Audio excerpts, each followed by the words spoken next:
Èyí ni àdúrà ìṣẹ́gun níbi gbogbo tí o ti ń gbọ́ mi. Ṣáájú ohun gbogbo mo wọnú agbára ìpè àti ìyìn àti májẹ̀mú. Mo kéde rẹ̀ gẹ́gẹ́ bí ipò àti ìrújú Olódùmarè. Ọ̀run yóò ṣẹ́gun fún ọ lórúkọ Jésù, òní ṣẹrú lábẹ́ ògo rẹ. Máa bá mi ká lọ nínú àdúrà ìṣẹ́gun.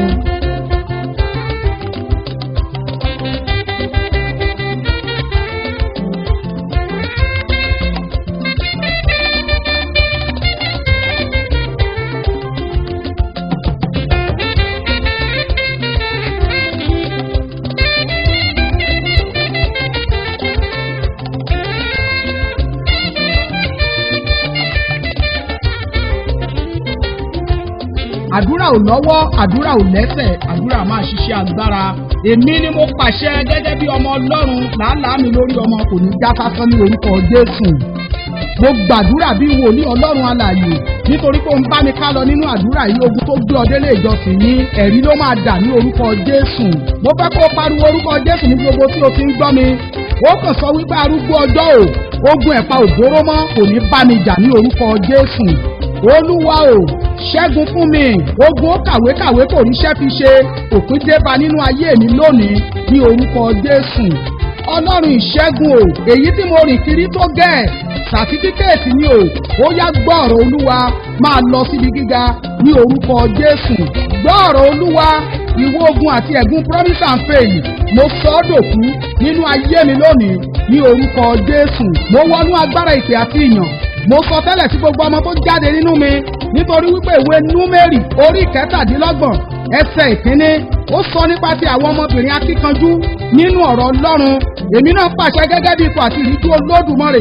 Mo pàṣẹ gẹ́gẹ́ bí iṣẹ́ ọwọ́ Ọlọ́run ọjọ́ kẹfà àtọmọ mi ọkùnrin àti ẹ̀yin ọmọ mi obìnrin ní orúkọ Jésù Kristi ti Násárẹ́tì. Mo yí orúkọ yín padà. Mo sọ yín dakíkanjú ọmọ ní orúkọ Jésù. Mo pàṣẹ gẹ́gẹ́ bí ọmọ aláṣẹ. Mo pàṣẹ gẹ́gẹ́ bí iṣẹ́ ọwọ́ Ọlọ́run.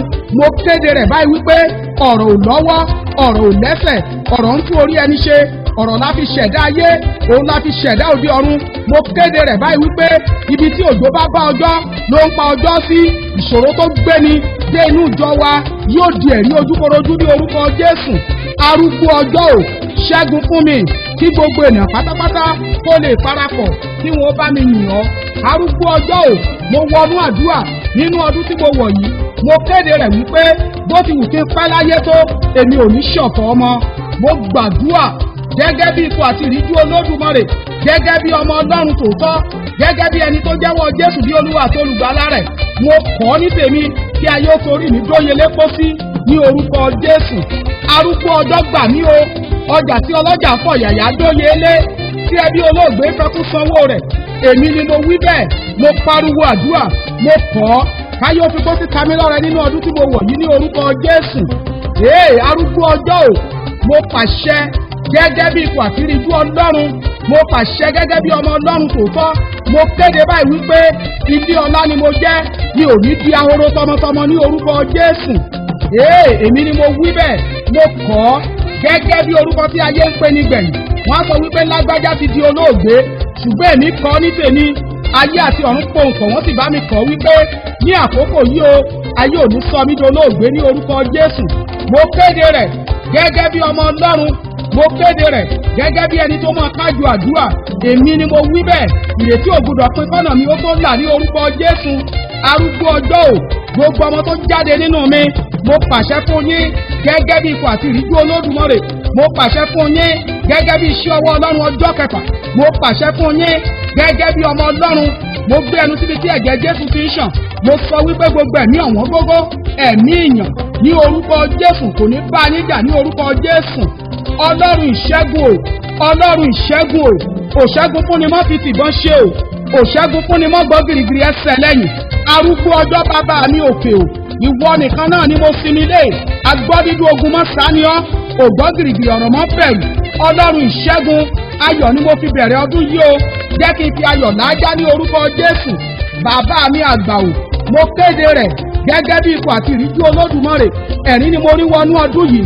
Ẹlẹ́dàá mi o, má jẹ́ n bẹ́kún jáde ní orúkọ Jésù. Olúwa o, má jẹ́ káyé torí tèmi dóye lépo sí nínú ọdún yìí ní orúkọ Jésù.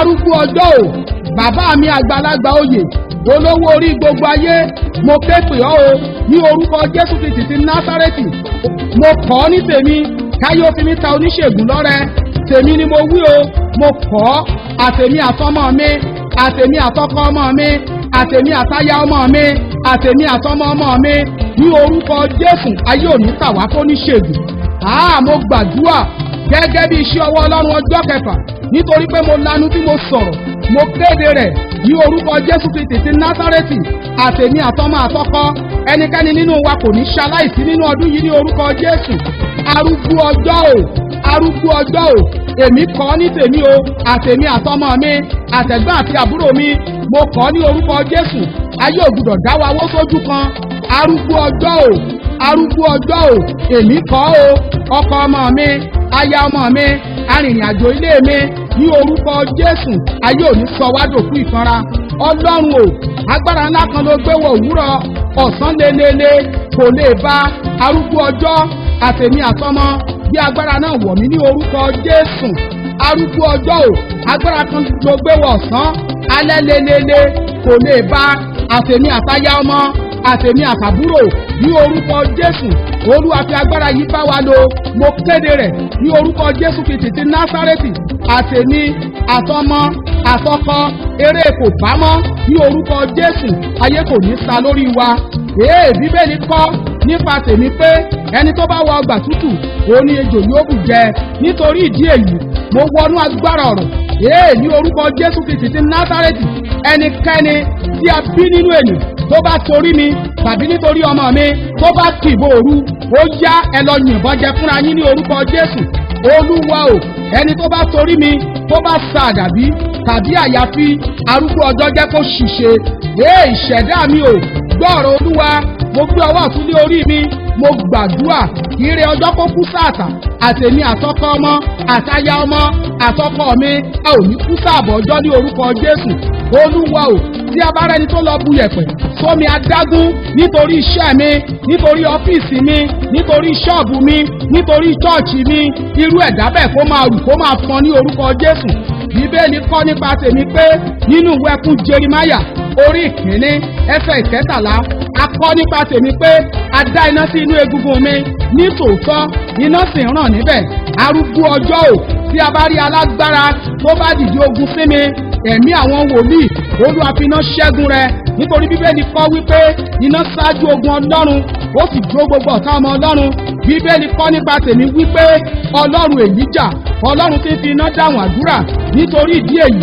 mo gbé ẹnu síbi tí ẹ̀jẹ̀ Jésù ti ń ṣàn mo pàṣẹ ọ̀rọ̀ mo fi bá ọ̀rọ̀ sọ̀rọ̀ tá a bá rí alágbára àti alágbára tó yọ̀ǹda ara wọn láti yọ ayé mi lẹ́nu Olúwa fi iná bá wọn jà bó bá jẹ oúnjẹ tí iná pa Olúwa dìde ogun sí bó bá jẹ oúnjẹ tí omi sè Olúwa dìde ogun sí ní orúkọ Jésù Olúwa o arúgbó ọjọ́ mo gbàdúrà gẹ́gẹ́ bí ẹni pè gbà mí o lọ́wọ́ ogun tó mú kí ọdún ó tán mọ́ni lára láì dá nǹkan kan ṣe arúgbó ọjọ́ o mo gbàdúrà tá a bá rí ọwọ́ tó ń kógun jà mí tàbí tó ń kógun ja iṣẹ́ mi mo kéde rẹ̀ lónìí ní orúkọ Jésù Kristi ti Násárẹ́tì ó yẹ ẹ máa gbẹ arúgbó ọjọ́ o ọdún tuntun ni mo wọ̀ yìí o mo kọ̀ kí aláìgbàgbọ́ kó kẹ́gàn orúkọ Jésù nínú ayé mi ní orúkọ Jésù èmi ni mo wí bẹ́ẹ̀ mo fi àṣẹ ọ̀rọ̀ bá ọ̀rọ̀ sọ̀rọ̀ nítorí pé mo jẹ́ ọmọ Ọlọ́run ìpinnu Ọlọ́run lórí ayé mi kò ní dáwọ́ dúró ní orúkọ Jésù Olúwa o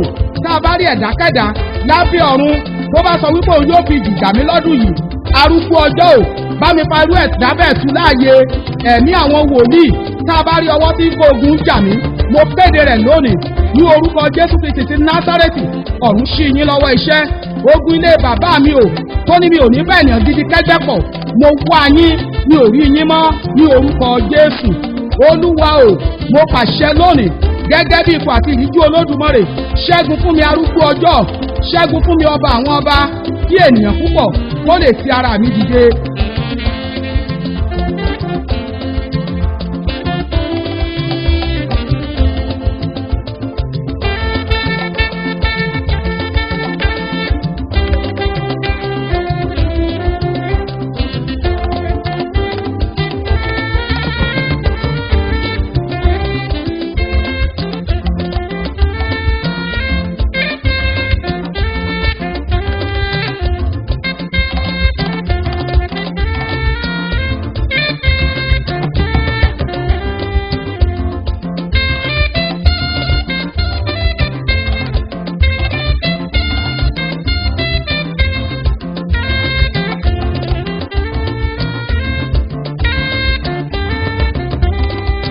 ìwé Genesis orí kọkànlélógójì ẹsẹ̀ ìkẹsàn-án ó kọ nípa tèmi pé gbogbo olóore tó ti gbàgbé mi ní orúkọ Jésù Kristi wọn ó máa wá mi.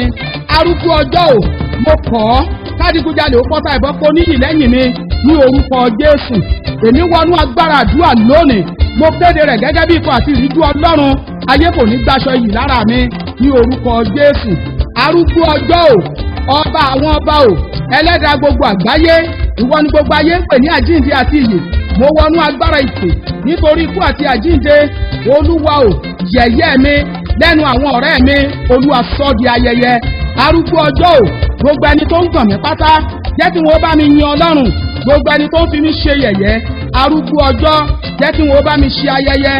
Gbogbo àwọn ọ̀rẹ́ mi pátá tí wọ́n rò wípé ó ti tán, arúgbó ọjọ́ ò, tójú wọn gbé ìyanu mi dìde.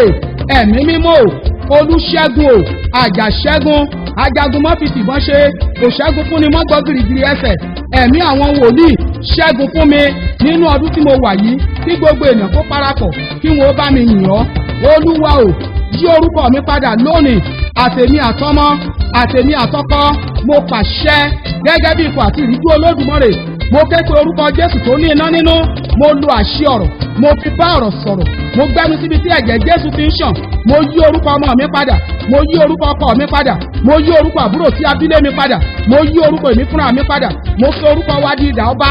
Tí a bá rẹ́nikẹ́ni tó fẹ́ dìgbò lù wá ní orúkọ Jésù, irú ẹ̀dá bẹ́ẹ̀ kó lọ farapa.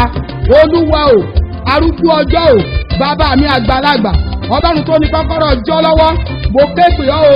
Tí a bá rí alágbára àti alágbára tó ní kí n fò kí n nìṣó, arúgbó ọjọ́ bá mi dìde ogun.